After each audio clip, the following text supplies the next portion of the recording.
because that was the conversation I had the other day about Travis Hunter and his fiance and Kendrick Lamar and his wife. And that is this, because and I did see the live, respect to Travis Hunter's fiance, I did see the live. She has a dark-skinned mother. Now, whether that was a Latino African mother or an American African mother, I don't know, but she African. So she passed the biological test. Mom is chocolate. So you passed the first question, but Travis Hunter's fiance got to pass the second question. Real life.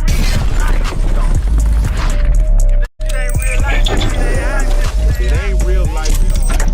Just say real life street stars. You know what time it is.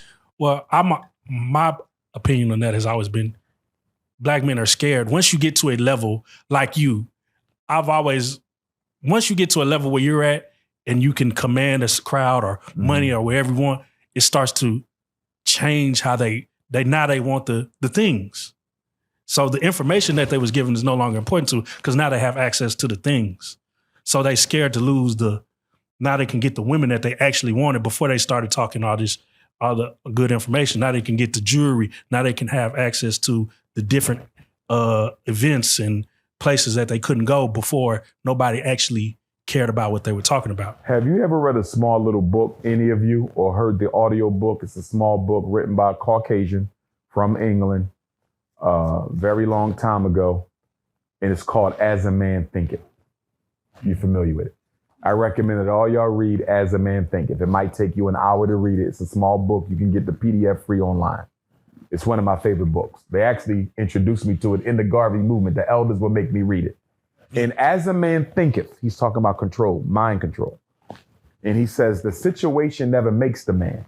It only reveals you to yourself. The situation does not make you. It only shows who you always were. Yeah. If Dr. Umar ended up with a snow bunny 20 years from now, I always wanted her. Oh, man. Do you feel me? I always wanted her. The opportunity just never presented itself. If Dr. Umar sells out for some money next year, I was always a sellout. I just didn't have a good enough reason to sell out then. You see what I'm saying? Come on. Truth is consistent.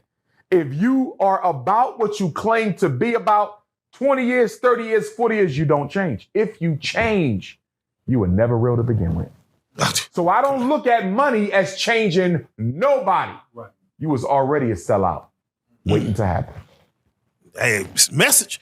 Let me ask you, when it comes to P. Diddy and Jay-Z, and let's just stay with Diddy, because I want to talk about, someone had brought up saying, if it wasn't for Carisha coming out. Is that Young Miami? Young Miami. Okay. If it wasn't for her getting, where Diddy showed, he's pulling up, gave her a podcast, coming to her shows and concert, letting her talk about their relationship publicly, which before he's never let anyone talk about the relationship, then Cassie probably would never been possibly scorned to even file a lawsuit against him. What would you say to that?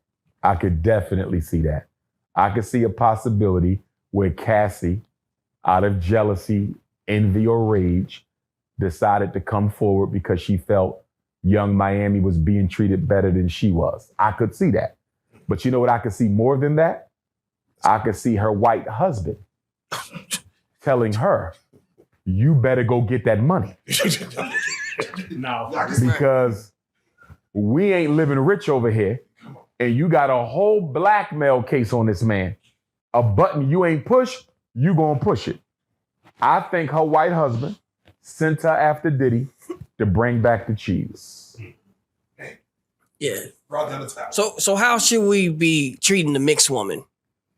For me, the mixed race African woman is no different than any other African woman if she identifies full time. The problem with the mixed race African, some mixed race Africans, not all, right? Right. The problem with some mixed race Africans is they have not yet made up their mind as to which side of the fence they want to stand. And with me, they all black. If you say I'm black, I'm riding with my daddy's blood, or I'm riding with my mama's blood, and that's African, I'm African, I don't treat them no differently than anybody in this room. It's only the ones like me and my sister Amber Rose, right? We going back and forth today. Okay. And Amber Rose identifies as biracial, Yes.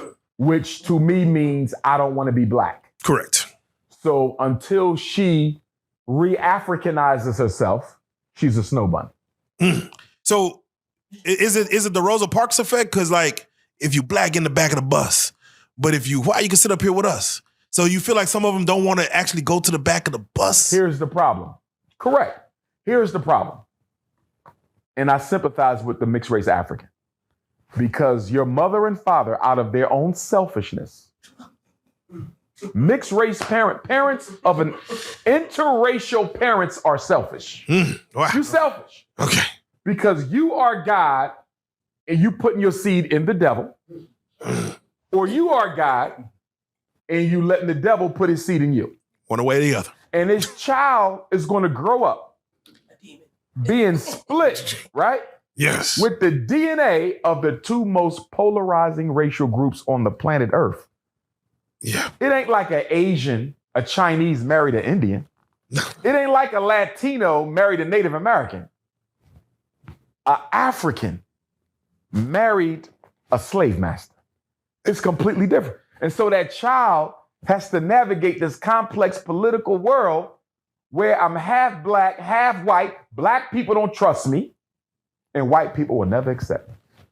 It's selfish. Why do it to the child? What would you say? They suffer all kind of depression, drug abuse. Don't get me wrong. I know a lot of mixed race Africans who ain't got no issues. I want to be clear. Come on now. Some of them are more psychologically sane than those of us who ain't mixed. You understand? Yeah. So it's not everybody.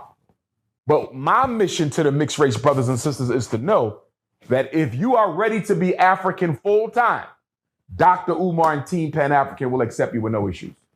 No issues. So I have to ask you. But you got to be full time. You can't be black at the Dr. Umar lecture and white with your Jewish grandparents at the bar mitzvah. I'm not accepting that. So what would you say to the Diana Ross effect? Meaning that she had mixed race children, then those children got with white people and had 10%, they're like less than 25%. So here's my rule. Go ahead. Okay, this is where me and the Honorable Marcus Garvey disagree. The Honorable Marcus Garvey said one drop. Garvey said one drop. So for Garvey, if you are one drop and you claim African, you good. For me though, and of course that was a century ago, I'm Garvey now. For me, you got to have a one parent rule. You feel me? One of your parents better be black. So now if you say, what if one of the parents is mixed race? Right? Which would make the child a quadroon. Because what you're saying is you have one black grandparent, right? Biracial, you got one black parent. Quadroon, you got one black grandparent. Octoroon, you have one black great-grandparent. Octoroon. Right? Now stay with me. With the quadroon, you do have an argument with me. Okay. You do have an argument with me. Okay. Because if your mixed race mother or your mixed race father was raised psychologically black, and they very much look black, as a lot of mixed race Africans do, look at Frederick Douglass. Yeah. You wouldn't know Frederick Douglass was mixed race. In his younger years, yes. But once Frederick Douglass hit 40 years old, hell, he's damn near my complexion. So you can't always tell. I know mixed race Africans you would think ain't got no white parent. You see what I'm saying? Nature knows no color line. And that's why you got to be careful about a hard rule. So for me, one parent rule, I will consider a quadroon. If somebody comes to me and say, Dr. Umar, I got one black grandparent, but I was raised black by my mixed race dad and my mixed race mom, I will consider them. Now, if somebody comes to me and they are an octoroon, 1/8. I'm 1/8 black, unless you look like Jimi Hendrix. I don't think you passing my test. Now, I don't think I can rock with the octoroons. Quadroons, you got an argument. A lot of our Latino brothers and sisters are quadroon, you know. The Puerto Ricans and the Dominicans and the Cubans, you know, and my great-grandfather was Cuban, by the way. You know what I mean? So they would be quadroons, many of them. Now, what about the if they have the mixed race, but they was raised by the white parent? It don't matter because it's DNA. Got you. But remember now, my rule is I have a two-prong rule, right? Right. Because that was the conversation I had the other day about Travis Hunter and his fiance and Kendrick Lamar and his wife. And that is this, because and I did see the live, respect to Travis Hunter's fiance. I did see the live. She has a dark-skinned mother. Mm. Now, whether that was a Latino African mother or an American African mother, I don't know, but she African. Mm. So she passed the biological test. Mom is chocolate. So you passed the first question. But Travis Hunter's fiance got to pass the second question. Kendrick Lamar's wife got to pass the second question. You've established that you have a black parent.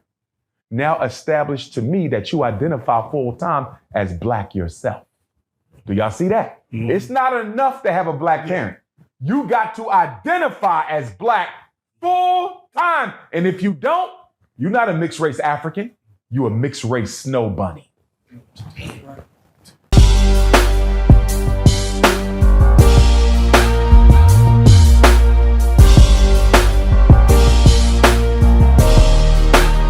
Shout out Reallyfe Street Starz, nigga. Move it. Hey.